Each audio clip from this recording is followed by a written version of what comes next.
All right, let's just jump right in. Have you ever felt like life is just happening to you instead of something that you're actually building? Well, if that sounds familiar, you are in exactly the right place. Because today we're going to break down how you can use strategic thinking to stop just drifting along and start building the life you really want. I mean, who hasn't asked themselves this question, right? Maybe it's one of those 3 a.m. moments where you're lying awake just replaying decisions and wondering what if. It's that sinking feeling, that pit in your stomach when you realize you haven't really been lost. You've just been winging it the whole time. And really, it all boils down to these two completely different ways of living.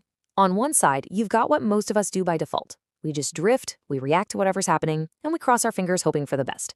But on the other side, that's where you're in the driver's seat. You're designing, you're acting, you're planning. And making that jump from the left side to the right side, that's the whole game. So the big question is, how do we actually make that shift? Well, that brings us to our first section, the strategist's mindset. And look, don't let the word strategist throw you off. This isn't some complicated business school concept. It's actually a really simple but super powerful way of thinking. It's the antidote to that feeling of just drifting. Okay, so what is strategic thinking really? When you strip it all the way, it's just this. It's the simple practice of hitting the pause button. Instead of just jumping to react to whatever life throws at you, you just stop. You zoom out, get that 10,000-foot view, and then you decide your next move, intentionally. We can actually break this down into 4 super simple steps. Number 1, pause. Seriously, just stop the autopilot. 2, zoom out. See the whole chessboard, not just the piece in front of you. 3, ask. And this is a big one. Ask yourself, what do I really want to happen here? And finally, number 4, plan. And listen, we're not talking about a 5-year plan. We're just talking about the very next tiny step. And I cannot stress this enough. That little tiny pause, the gap you create between something happening and you reacting, that's where the magic is. That is everything. It's the moment you grab the steering wheel back. It's how you shift from chasing distractions to actually chasing results. All right, so that's the mindset. But a mindset is useless without tools, right? So let's get into the practical stuff in our next section, your 3 core tools.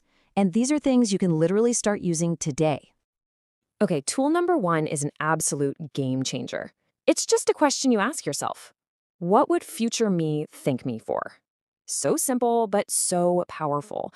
It forces you to stop thinking about what feels good right now and start thinking about what will pay off later. Like, you're about to skip the gym? Hold on. What would the you from 6 months from now want you to do?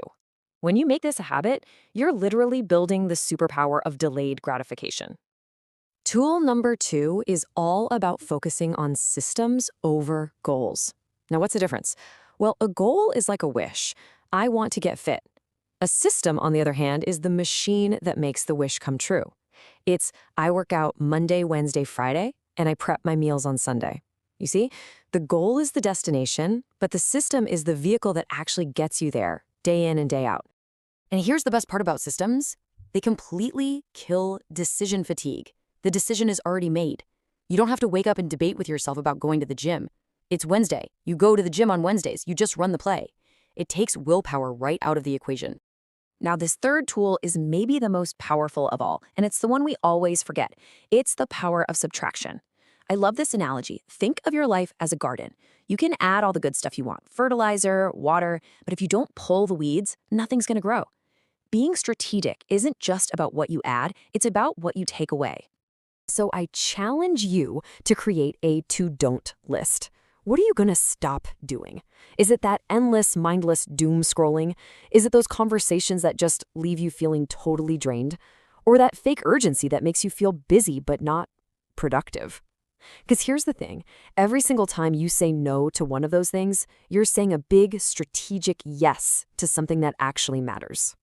Okay, so we've covered the internal game, the mindset and the tools, but that's only half the battle. Now we've got to talk about the external, which brings us to section 3, building a strategic environment.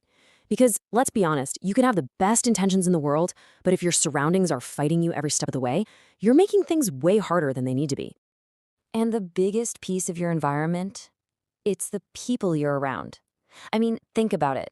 It is almost impossible to build a long-term vision for your life when you're surrounded by short-term vibes. You gotta ask yourself, are the people in your inner circle in the let's just chill camp, or are they in the let's build camp? Are they pushing you to be better, or are they just comfortable? Look, this can be a tough pill to swallow, but it's crucial. The people around you are either gas pedals for your growth or they're anchors holding you in place. Period. And this isn't about judging anyone, it's about strategically choosing alignment over just comfortable nostalgia. You've got to choose wisely. Another huge piece of your environment is having what I call an anti-panic plan. You know how most people operate? They set a goal, hit one single roadblock, and just give up. A strategist is different. They don't just hope things go well. They plan for when they don't. A plan that only works on your best day isn't a plan, it's a wish. You've got to anticipate the friction, so when it comes, it's just a curveball, not a crisis. And when those curveballs do come, and trust me, they will, here's a question that is like a secret weapon for your sanity. In that moment of panic, just pause, zoom way out, and ask, in 5 years, is this even gonna matter? Instantly, it pulls you out of the immediate stress and helps you see what's a real problem versus what's just temporary fog. All right, let's pull all these threads together in our final section. Action creates clarity. Because I know what some of you might be thinking right now. This all sounds great, but I have no idea what my big grand plan is. And you know what? That's totally okay. You don't need the entire map to take the first step. And if you take away only one thing from this whole thing, let it be this. Clarity doesn't come before you act. It comes from the action itself. We have it completely backward. We think we need to figure it all out and then we'll start. No, you take one small, smart step. You learn from it. You adjust. You take another. You don't need to see the top of the staircase. You just need to see that very next step. So just remember this. The life you really want, it isn't something you find. It's not hiding somewhere waiting for you to stumble upon it. It's something you build. You are the architect. You build it, one small, strategic choice at a time. So, I want to leave you with one final question. Forget about the grand 5-year plan for just a second. What is your next strategic step? What is one tiny thing you can do today to move from drifting to building? Because that's where it all starts.